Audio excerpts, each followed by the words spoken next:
మహాగణపతిం మనసా స్మరామి మహాగణపతిం మనసా స్మరామి. TR creations family అందరికీ నా హృదయపూర్వక ధన్యవాదాలు. అలాగే ఈ 25వ తారీఖు నుంచి 31వ తారీఖు వరకు కూడా ద్వాదశ రాశుల వారికి సంబంధించి రాశి ఫలాలు ఏ విధంగా ఉండబోతున్నాయి ఏంటనేది చూద్దాం.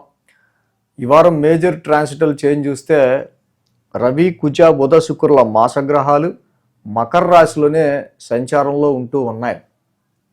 అలాగే శని మేన రాశిలోను, గురుడు మిథున రాశిలో వక్ర స్థితిలో, ఇక కేతువు సింహరాశిలో, రాహువు కుంభరాశిలో గోచారంలో ఉంటున్నారు. చంద్రుని యొక్క గమనం మనం చూసినట్టయితే మేషం, వృషభం, మిథునం, కర్కాటకం 4 రాశుల మీదుగా చంద్రుని యొక్క గమనం కూడా మనం గమనించవచ్చు. సో ఈ విధమైన గ్రహ సంచారం ఆధారంగా ద్వాదశ రాశుల వారికి సంబంధించి ఏ విధంగా ఉండబోతుంది ఈ 25వ తారీఖు నుంచి 31వ తారీఖు వరకు జనవరి యొక్క చివరి వారానికి సంబంధించి వార ఫలాలు ఏ విధంగా ఉండబోతుందనే చూద్దాం. వృశ్చిక రాశి వారికి సంబంధించి చూద్దాం. వృశ్చిక రాశి వారికి సంబంధించి చూస్తే కనుక ఈ రాశి వాళ్ళకి అనుకూలిస్తున్న గ్రహాలు ఈ వారం తృతీయంలో రవి, తృతీయంలో కుజుడు, తృతీయంలో శుక్రుడు, దశమంలో కేతువు 3 గ్రహాల యొక్క అనుకూలత ఉంది. 6, 7, 8, 9 స్థానాల మీదుగా చంద్రుని యొక్క సంచారం కూడా ఉంది. ఈ రాశి వాళ్ళకి షష్టమ స్థానం నుంచి చంద్రుని యొక్క సంచారం ఉండటం మెయిన్గా మనం చూసినట్టయితే కనుక షష్టమంలో చంద్రుడు యోగిస్తాడు. ఆ రాశ్యాధిపతి కుజుడు తృతీయంలో ఉన్నాడు. తృతీయంలో కుజుడు ఉచ్చస్థితిలో ఉన్నాడు. కుజుడు కూడా యోగిస్తాడు.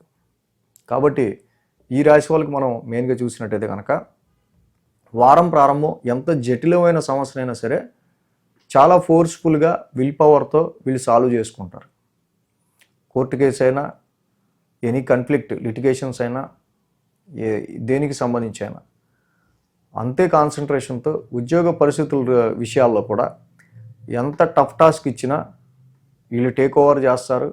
అవును, I will prove my self అనే విధంగా వీళ్ళు ముందుకు వెళ్ళడం అనేది మనం ఇక్కడ గమనించవచ్చు.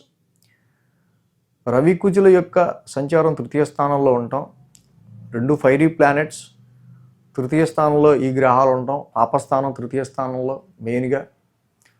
సో డెఫినెట్గా ఇలాంటి గ్రహాలు తృతీయ స్థానంలో బాగా యోగిస్తాయి కాబట్టి కాంపిటీటర్ని డిఫీట్ చేసుకుంటా శత్రు విజయాన్ని మీరు పొందుతూ ముందుకు వెళ్ళడానికి చాలా అనుకూలమైన కాలంగా చెప్పచ్చు.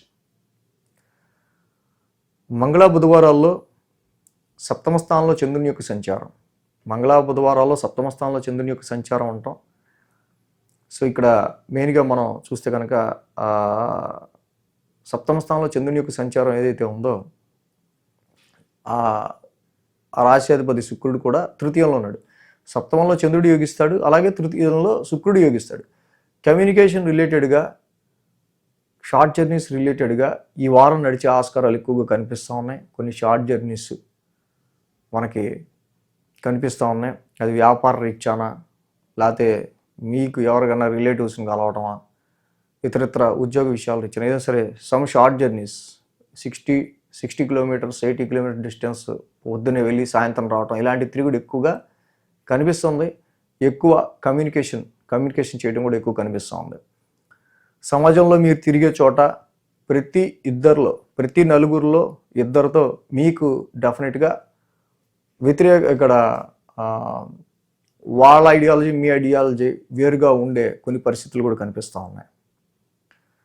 కొంతమందితో బాగా మీకు కనెక్ట్ అవుతుంది, కొంతమంది అలాగే మీకేంటో చాలా క్వైట్ ఆపోజిట్గా ఉన్నట్టుగా అనిపిస్తూ ఉంటారు ఈ టైంలో. గురు శుక్రవారాల్లో చూస్తే కనుక అష్టమ స్థానంలో చంద్రుని యొక్క సంచారం. Be careful on your financial matters, any anxietical situations, any tensed situations, వీటి విషయాల్లో ఈ రాశి వాళ్ళు కొంచెం కేర్గా ముందుకు వెళ్ళటం మంచిది. బట్ తృతీయంలో ఉన్న రవి కుజులు, అష్టమంలో గురుడు వక్రంలో ఉన్నప్పటికీ అక్కడ మీరు ఆలోచన లోపంతో, అవగాహన లేమితో తీసుకునే డెసిషన్స్ వల్ల మీకు కలిగే టెన్షన్స్ని మీ ధైర్యంతో మీరు ఎదుర్కొనేటట్టు మళ్ళీ గ్రహాలు చేస్తూ ఉంటాయి. This is the time salary hikes, increments కంటే ఉన్న జాబ్లో మీ మీద ఎక్కువ కంప్లైంట్లు రాకుండా చూసుకోవడం మెయిన్ టాస్క్గా ఉంటుంది. And this is very good time for inheritance, వారసత్వ ఆస్తులకి సంబంధించి కావచ్చు, అదర్ సోర్సెస్ ఆఫ్ ఇన్కమ్కి సంబంధించిన విషయాల్లో కావచ్చు. సో వీటికి సంబంధించి మంచి పాజిటివ్ రిజల్ట్స్ కనిపిస్తున్నాయి. వారాంతానికి మనం చూస్తే కనుక వృశ్చిక రాశి వాళ్ళకి భాగ్యస్థానంలో చంద్రుని యొక్క సంచారం, అదైన ఓన్ హౌస్ భాగ్యస్థానంలో చంద్రుడి యొక్క సంచారం ఉంది.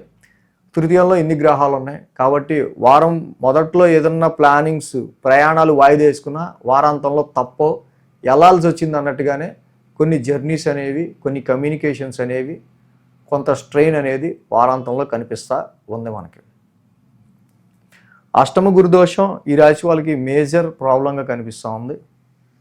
కాబట్టి ఈ రాశి వాళ్ళకి సంబంధించి కేజింపావు శనగలు, ఎల్లో క్లాత్ దానం ఇవ్వటం, గురువారం దత్తాత్రేయుడి ఆరాధన చేసుకోవటం, నిత్యం దేవానాంచ ఋషినాంచ గురు నవగ్రహ శాంతి మంత్రం చదువుకోవటం చాలా మంచిది.